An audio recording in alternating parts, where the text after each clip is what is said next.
Assalamualaikum warahmatullahi wabarakatuh. Saya di sini Septi Sayyidatul Labibah dari jurusan Tadris Bahasa Indonesia Fakultas Tarbiyah dan Ilmu Keguruan Institut Agama Islam Negeri Ponorogo. Dalam video kali ini, saya memenuhi tugas mata kuliah literasi bahasa dengan dosen pengaku Pak Lukman Hakim. Yang terhormat kepada Pak Lukman. Dalam video kali ini, saya akan membahas tentang teori analisis wacana kritis. Apa sih itu wacana? Yang pertama-tama, apa sih itu wacana? Untuk yang pertama, kita harus mengetahui wacana itu apa dan seperti apa kejadiannya. Seperti itu. Dari wacana merupakan salah satu kajian dalam ilmu linguistik yang mengkaji dari bagian yang pragmatik. Wacana sendiri memiliki kedudukan paling luas dalam kehidupan dalam kajian klausa dalam ilmu linguistik. Kenapa wacana memiliki kedudukan lebih luas dari klausa dan kalimat? Karena wacana itu memiliki tindakan komunikasi terhadap sang pengirim pesan dengan sang penerima pesan. Yaitu membutuhkan gagasan atau suatu teks yang berkaitan dengan semua hal tersebut. Wujud dari wacana itu sendiri yaitu lisan atau tulisan yang menjadi teks dalam wacana tersebut. Kenapa? Karena wacana bukan saja dalam bentuk kalimat atau paragraf yang panjang, tetapi berupa satuan lingual yang lebih kecil dari frasa, seperti kata, frasa, dan klausa.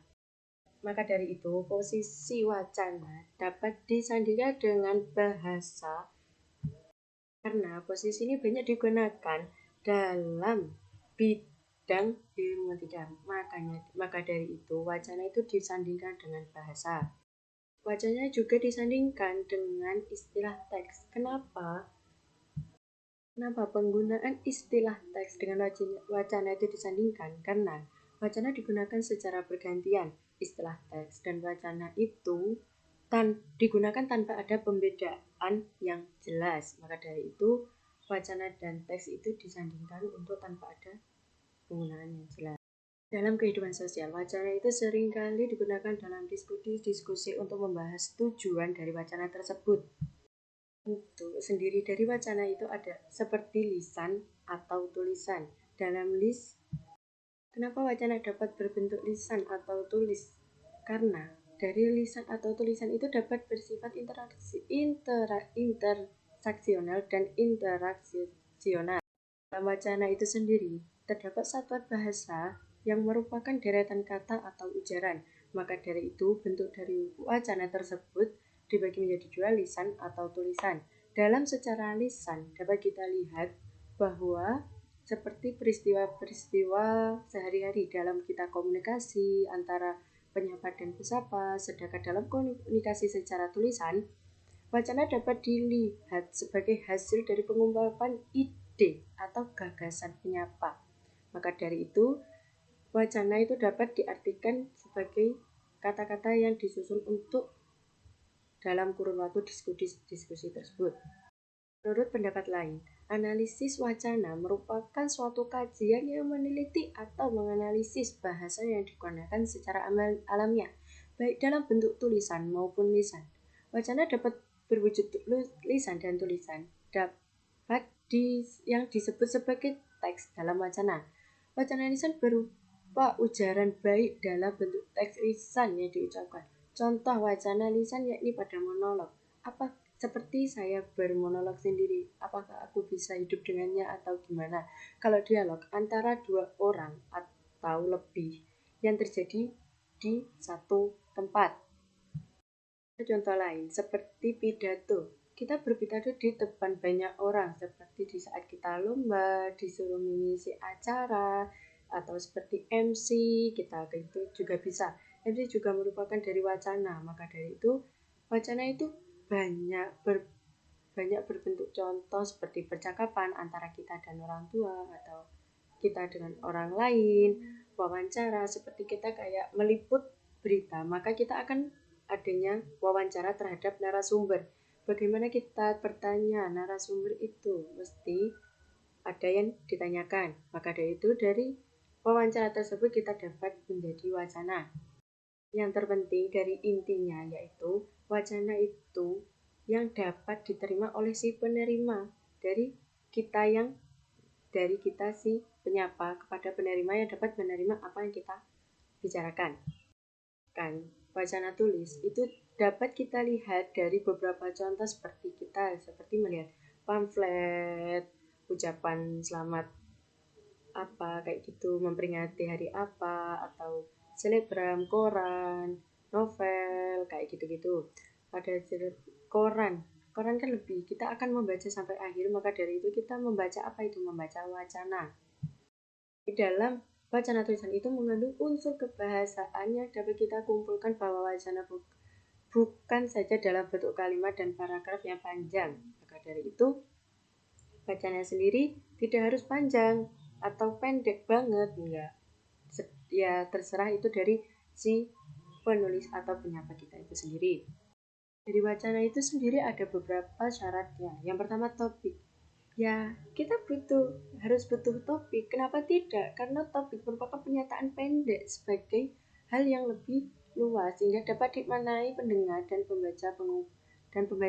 Karena adanya topik, kita tahu apa yang harus dibicarakan. Kalau tidak ada topik, kita akan membicarakan apa? Wacana tidak akan terjadi jika tidak ada topik yang dibahas. Kohesi dan koherensi. Kohesi merupakan perpaduan. Jadi, kita itu dari wacana ini pertama kan ada topik. Topik itu harus ada perpaduan apa yang akan selanjutnya kita bahas. Maka dari itu nanti ada perpaduan atau berkaitan dengan topik yang kita bahas tersebut.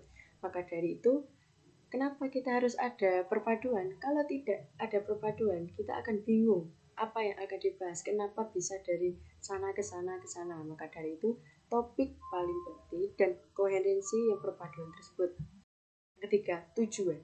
Karena adanya tujuan seperti diskusi tentang intelektual, tentang masalah pada mahasiswa. Maka tujuan dari wacana tersebut, tujuan dari diskusi yang kita musyawarahkan itu berarti membahas atau tujuannya yaitu untuk meningkatkan atau menyelesaikan masalah yang terjadi pada para mahasiswa. Maka dari itu, maka adanya tujuan. Kalau kita tidak ada tujuan, apa yang dibahas, apa yang harus dari wacana tersebut, tujuannya mengarah kemana wacana tersebut. Seenggaknya kita harus menerima pendapat dari beberapa orang seperti bentuk amanat, kode, atau pembicaraan kayak gitu. Dan ini dari inti yang kita bahas, yaitu analisis wacana kritis. Apa sih wacana kritis itu? Didefinisikan sebagai upaya untuk menjelaskan. Jadi analisis wacana kritis yaitu menjelaskan atau kita itu memberi pemahaman suatu teks pada fenomena sosial untuk mengetahui kepentingan yang termuat di dalamnya, seperti permasalahan yang ada di masyarakat atau teks yang kita bahas itu permasalahannya dari mana, awal dari akar permasalahan tersebut. 845.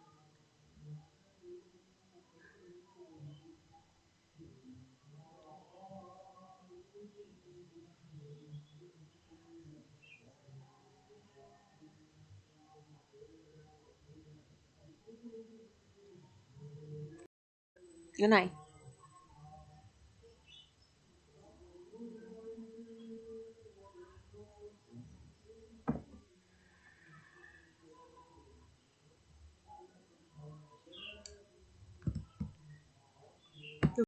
Dari analisis wacana itu dapat dipakai untuk politik power atau media power, seperti penggunaan analisis wacana kritik untuk karya sastra seperti itu, implementasi dari karya sastra tersebut, atau linguistik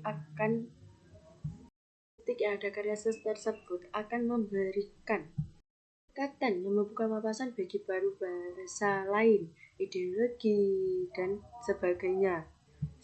Itu sendiri memiliki beberapa yang berkaitan seperti sosial ekonomi, media komunikasi seperti itu. Maka Dari kesimpulan itu, wacana dapat menghasilkan tempat yang dihasilkan dan dikonsumsi untuk yang kita bahas dalam permasalahan kedepannya seperti sosial atau secara teks. Demikian dari analisis saya. Apabila banyak kesalahan, mohon maaf yang sebesar-besarnya. Dari saya, wabillahi taufiq wal hidayah. Wassalamualaikum warahmatullahi wabarakatuh.